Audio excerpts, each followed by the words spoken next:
తెలుగు రాష్ట్రాలలో తీగల కృష్ణారెడ్డి పేరు అంటూ తెలియని వారు ఉండరేమో. హైదరాబాద్ నగరానికి చెందిన తీగల కృష్ణారెడ్డి ఘనత వహించిన హైదరాబాద్ మేయర్గా, హుడా చైర్మన్గా, శాసన సభ్యుడిగా ఉన్నారు. ఎన్నో ఉన్నత పదవులు అలంకరించారు.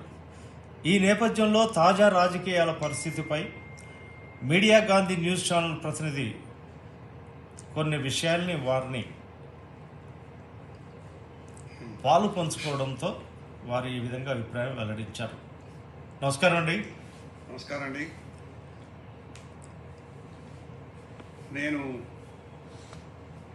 52 సంవత్సరాల రాజకీయ చరిత్రలో ఉమ్మడి రాష్ట్రంలో కూడా నేను మేయర్గా, ఎమ్మెల్యేగా, కూడా చైర్మన్గా సుప్రసిద్ధి. ఆనాడు ఎన్టీ రామారావు కానీ, చంద్రబాబు నాయుడు గారు కానివ్వండి, డాక్టర్ వైఎస్ రాజశేఖర రెడ్డి గారు కానివ్వండి, వాళ్ళ హయాంలో వాళ్ళ దగ్గర పనిచేశారు. ఇంచుమించుగా 7 ముఖ్యమంత్రుల దగ్గర నా అనుభవం ఉంది. ఒక్కొక్క ముఖ్యమంత్రి ఒక పరిపాలన తీసుకొచ్చారు. ఈ సంస్కరణలో మొట్టమొదటిసారిగా 1983లో ఎన్టీ రామారావు గారు వచ్చిన తర్వాత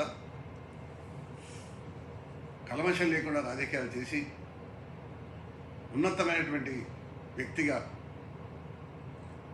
ఆంధ్రప్రదేశ్ను ప్రపంచ పటంలో పెట్టిన ఘనత శ్రీ ఎన్టీ రామారావు. ఆ తర్వాత ముఖ్యమంత్రిగా చంద్రబాబు నాయుడు గారు వచ్చిన తర్వాత ఒక యువకుడుగా, సినీ ఆటోగ్రఫీ మంత్రిగా,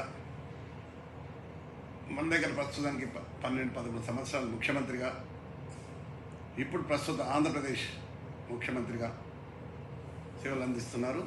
నేను నిన్న మొన్న సంక్రాంతి సంబరాలకు మా ఫ్రెండ్స్ పంపిస్తే పోయాను, వాళ్ళు పిలిస్తే పోయాను. వాళ్ళు అన్నారు, గత 5 సంవత్సరాల పరిపాలనలో కంటే ఇప్పుడు చంద్రబాబు వచ్చిన తర్వాత ఈ సంవత్సరంలోనే మాకు కొన్ని రోడ్లు కానీ జరుగుతూ ఉన్నాయి, ఇంకా చేయవలసి ఉంది.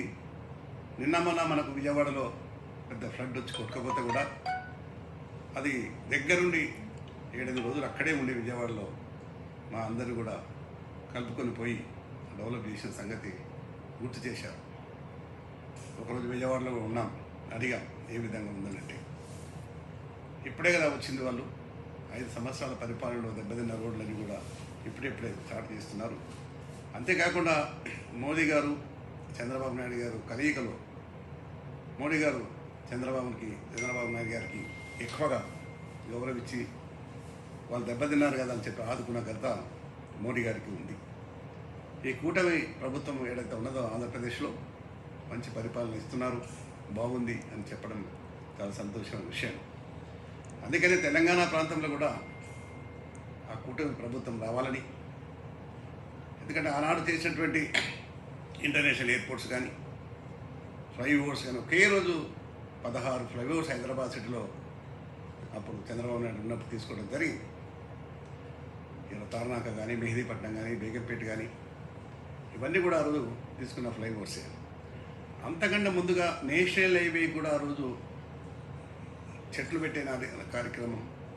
ఎప్పుడైతే నేషనల్ హైవే రోడ్ వెంబడి కూడా సబ్ రోడ్స్ వేయడం, ఆ సబ్ రోడ్స్ అన్నిటి కూడా చెట్టు నాటే కార్యక్రమం పెట్టుకుంటే, ఆనాడు నేను కూడా చైర్మన్గా, మేయర్గా, చంద్రబాబు నాయుడు ముఖ్యమంత్రిగా ఉన్నప్పుడు the best city award, the best tourism award, the best greenery award saint ఫ్రాన్సిస్లో తీసుకున్నాం అప్పుడు మేము 1985-86లో.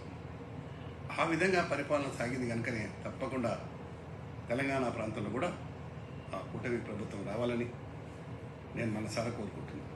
నేను గతంలో ఇప్పుడు రాష్ట్రంలో రేవంత్ రెడ్డి పరిపాలన ఎలా ఉందని అంటారు? రేవంత్ రెడ్డి పరిపాలన బాగలేదు.